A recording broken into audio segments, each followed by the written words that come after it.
In this episode of Locked On Capitals, I am joined once again by Machael Marzzacco as we talk about the state of the Washington Capitals. What's next for this team?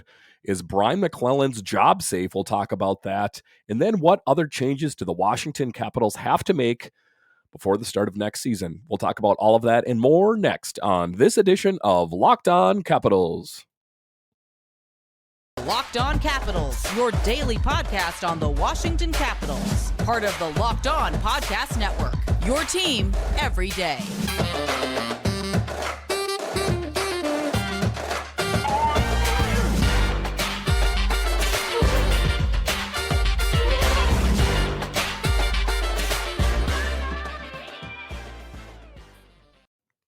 Well, hello and welcome into this edition of Locked On Capitals. I'm so glad you decided to join me today. As always, this podcast is free and available on all the major platforms, and I want to thank you for making this your first listen or view of the day. Yes, this podcast is also available in video form, so head on over to YouTube and check that out.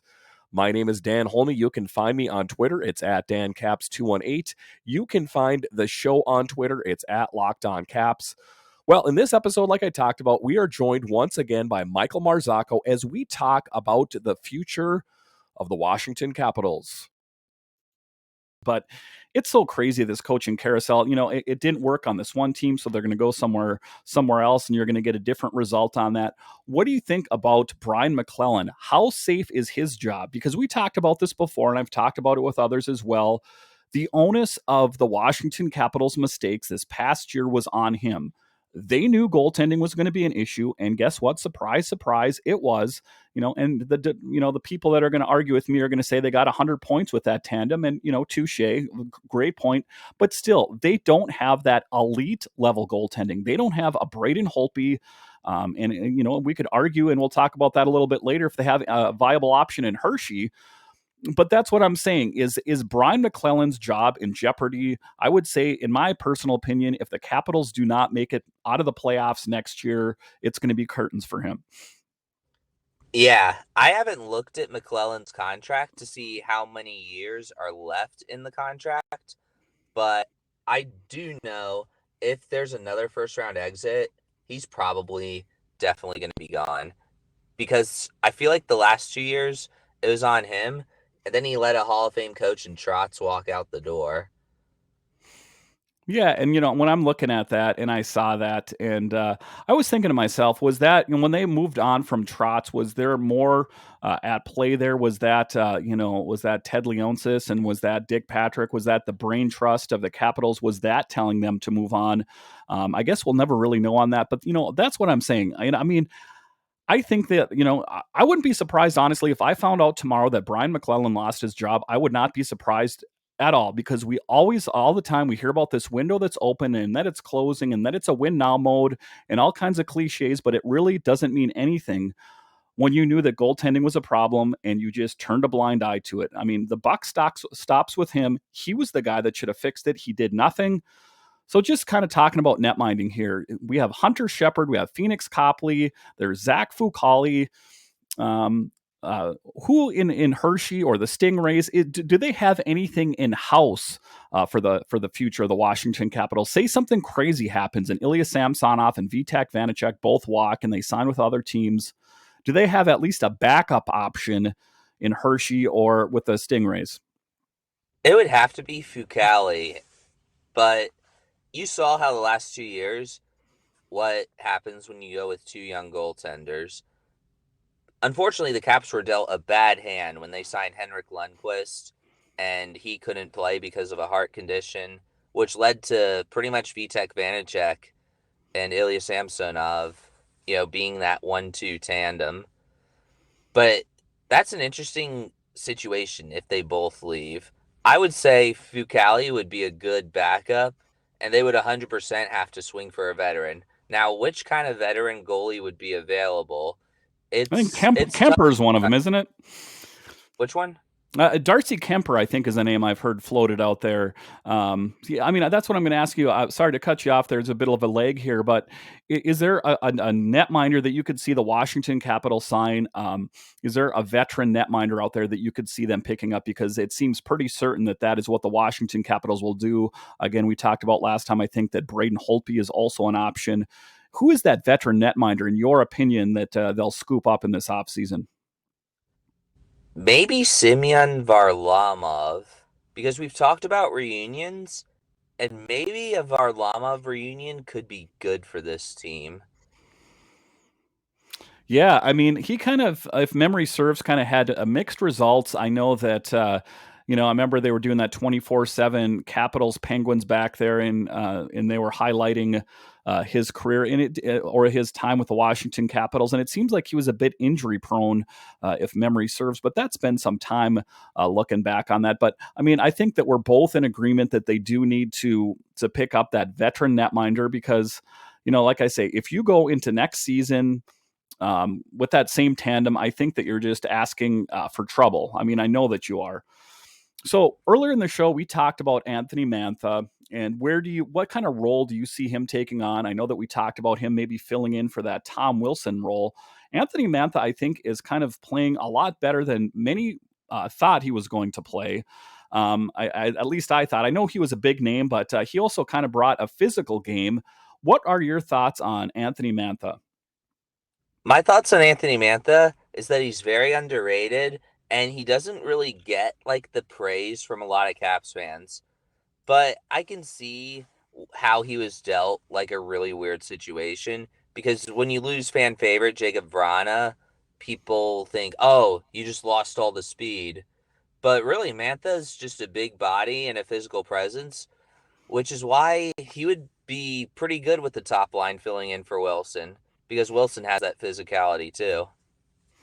Yeah, and that was something that was kind of missing, I guess, from his game before, was that physical aspect. But you saw a bit more of a physical game from Anthony Mantha. All right, we're going to take a quick break here, and then we'll rejoin Machael Marzzacco next. Our partners at BetOnline continue to be the number one source for all your betting needs and sports info. Find all of the latest odds, news, and sports developments, including this year's basketball playoffs, Major League Baseball scores, fights, and even next season's NFL futures.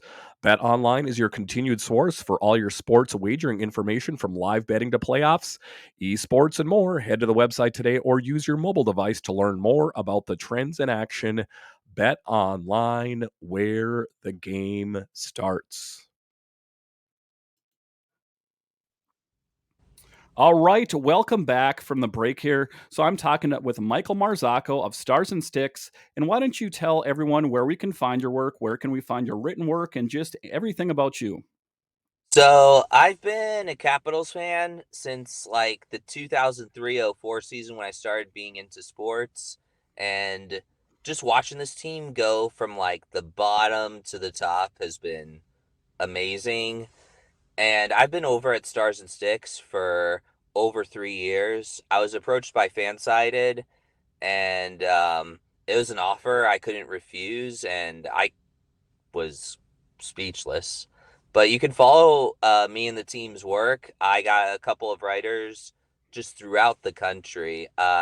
One in NorCal, a couple in Canada, a season ticket holder, and even a fan in New Hampshire. So we're all over the place, and Caps Nation is strong.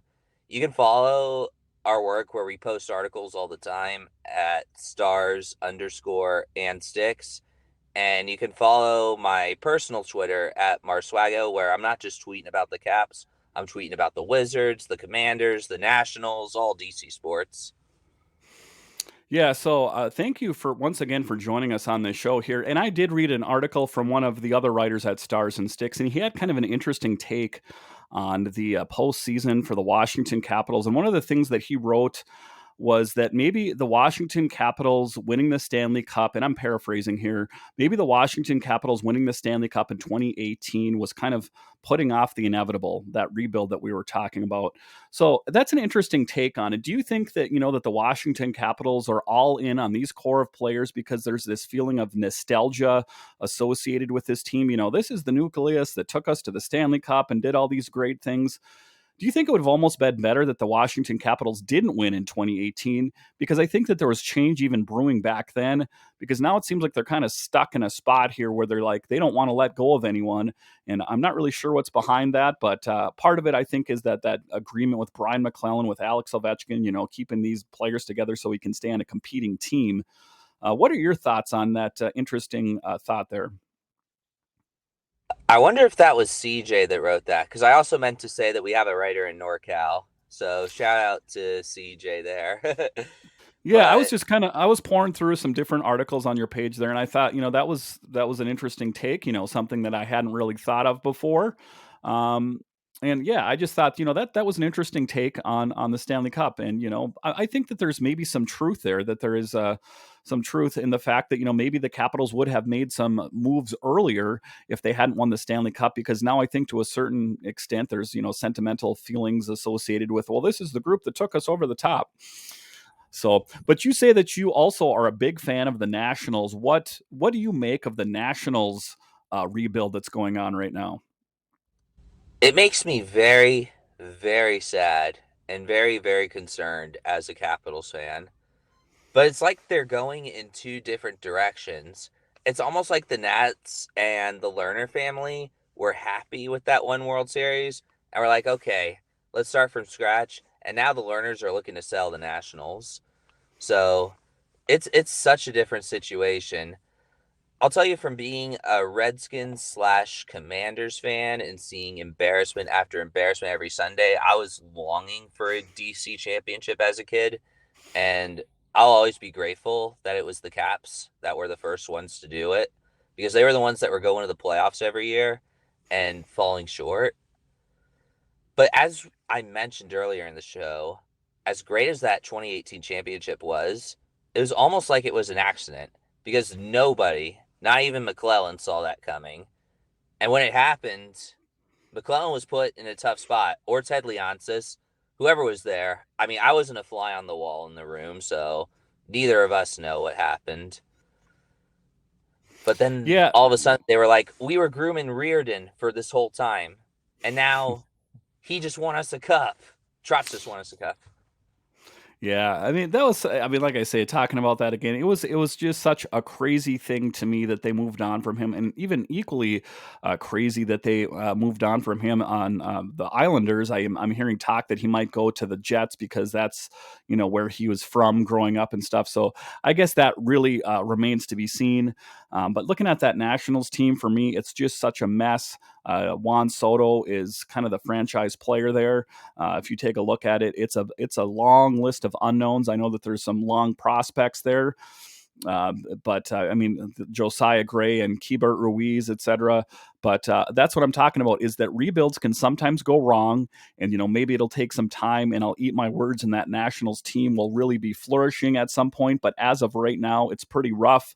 But yeah, to your point, talking about in the 2018 Stanley Cup, I don't think anyone did see that coming. And it was kind of a Cinderella story, if you think about it, as they went on and they played the Columbus Blue Jackets, and it was rough. It kind of went down to the wire there.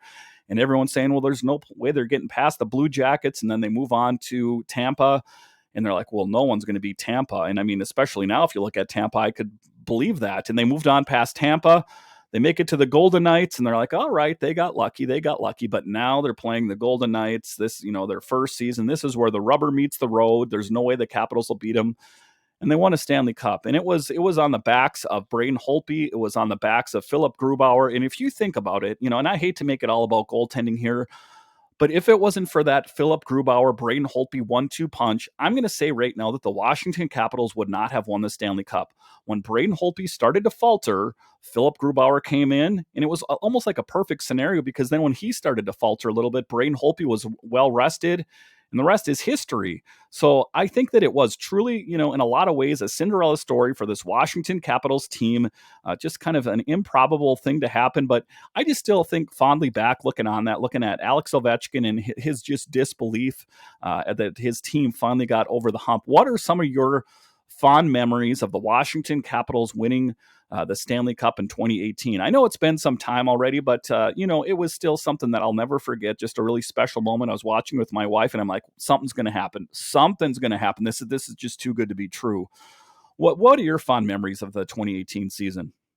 My fond memories include coming downtown for games 3 and 5 of the Stanley Cup Finals. I couldn't afford a ticket to the game, but just being outside Capital One Arena, watching the game on the big screen was incredible. I used to see it all the time as a kid across other sports, and I was wondering what that would be like, and seeing that, and it was just a whole different energy. And I felt like the players, even though it was loud in the building, they also felt the energy outside as well, and that helped carry them. And on June 7th, game 5, my dad and I went, and it was a good father-son moment for me and him. Yeah. Because I was pressuring him to get tickets to game 6, and game 6, they were like, whoosh, real expensive. So I was like, you know what? Let's go to the game 5 watch party instead. And this was a week before they won the cup. So, like, nobody knew how that series was going to go. We just planned it, and lo and behold, that was the night they won the cup anyway. So we didn't even need a game 6 after all.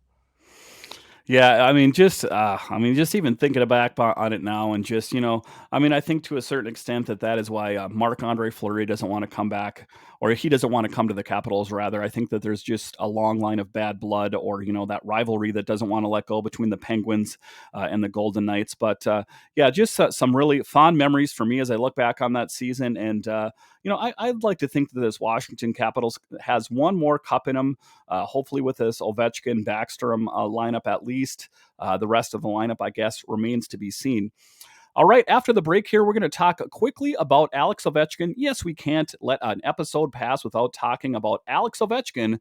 We'll talk about him after the break. This episode is brought to you by Rock Auto. With the ever-increasing numbers of makes and models, it's now impossible for your local chain auto parts store to stock all the parts you need. Why endure often pointless or seemingly intimidating questioning and wait while the person behind the counter orders the parts on their computer, choosing only the brand their warehouse happens to carry? You have computers with access to rockauto.com at home and in your pocket. Save time and money when using Rock Auto. Why choose to spend 30, 50, even 100% more for the same parts from a chain store or car dealership? An example, Honda Odyssey fuel pump is $353 from a chain store, only $216 from Rock Auto. Rock Auto is a family business serving do-it-yourselfers for over 20 years. Rock Auto prices are reliably low for every customer. They have everything you could need, from brake parts, tail lamps, motor oil, even new carpet. So head on over to rockauto.com. So go to rockauto.com right now and see all the parts available for your car or truck. Right, Locked On in their How Do You Hear About Us section, so they know we sent you. Amazing selection, reliably low prices, all the parts your car will ever need. rockauto.com.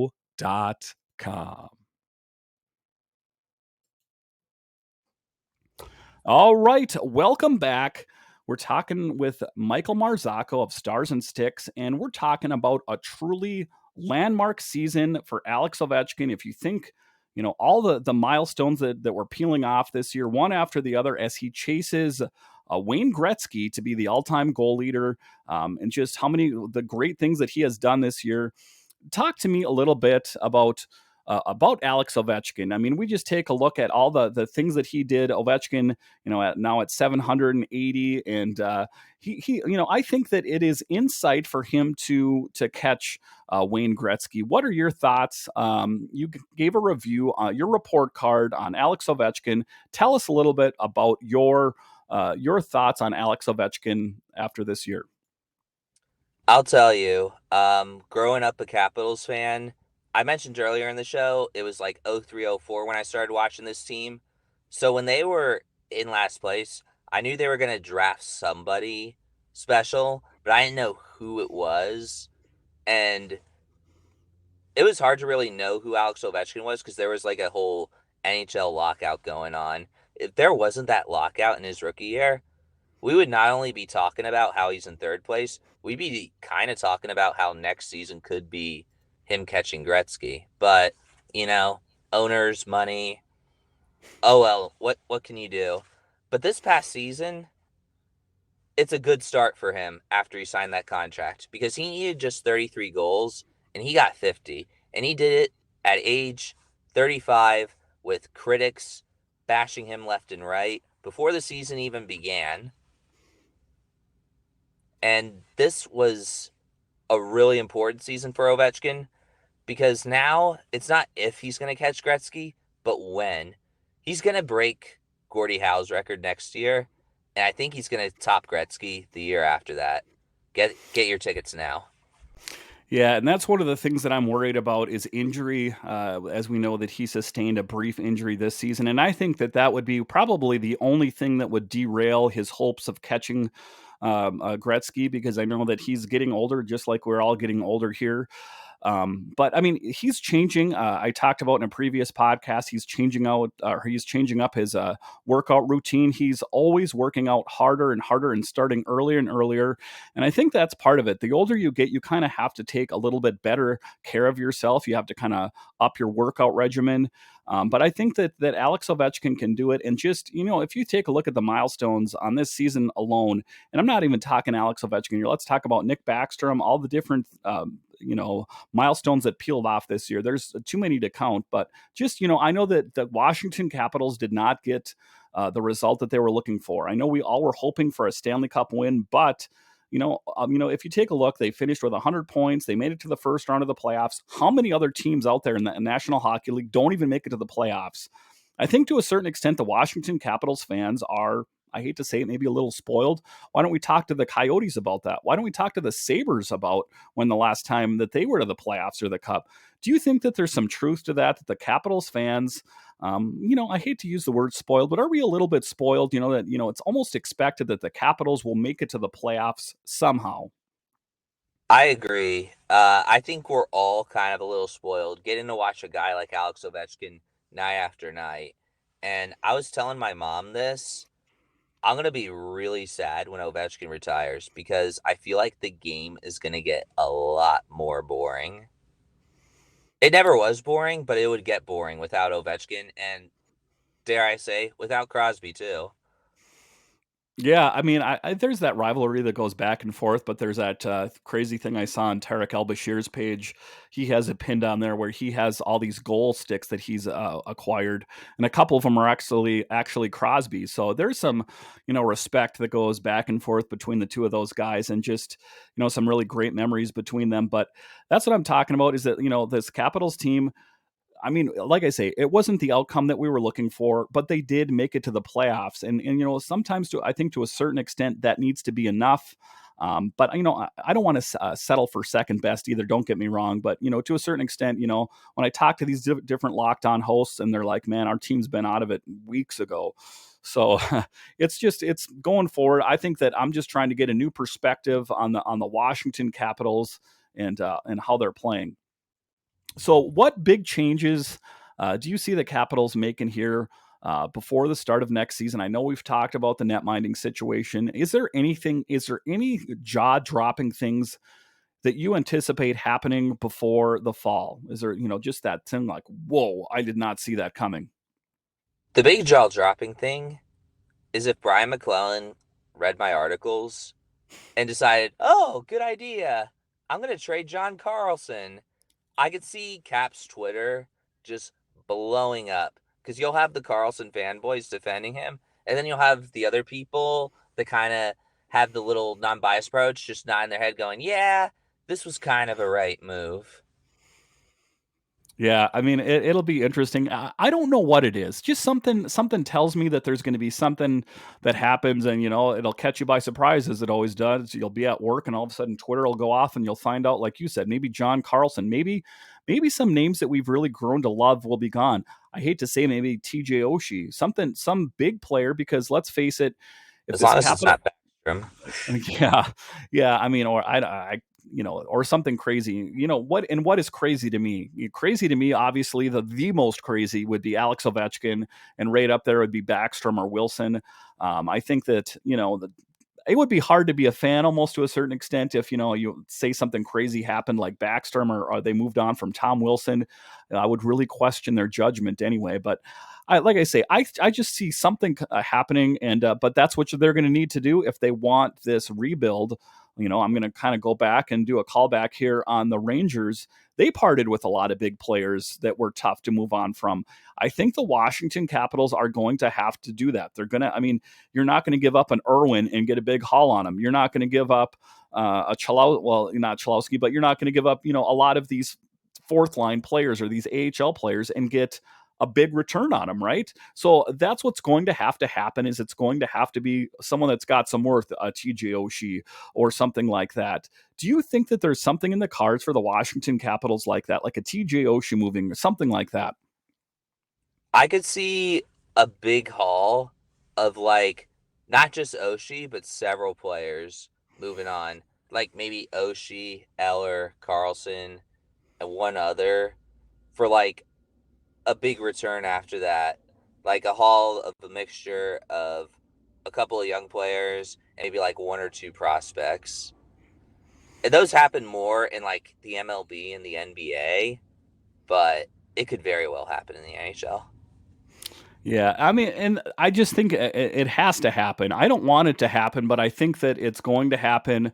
If you just take a look, at this team, and we talk about it, and I talked about it with you in the last podcast that we were together. That what is the definition of insanity is doing the same thing again and again and again and expecting a different result. I think that it's coming, and it's just going to happen sooner or later. All right, Michael, thank you once again for joining me on this episode of Locked On Capitals. Now make your second listen Locked On NHL. From first round matchups to each Stanley Cup kiss, Locked On NHL covers the playoffs like no other. Hear the latest news and opinions from our local experts every Monday through Friday. It's free and available wherever you get your podcasts. So once again, thank you for joining me on this edition of Locked On Capitals.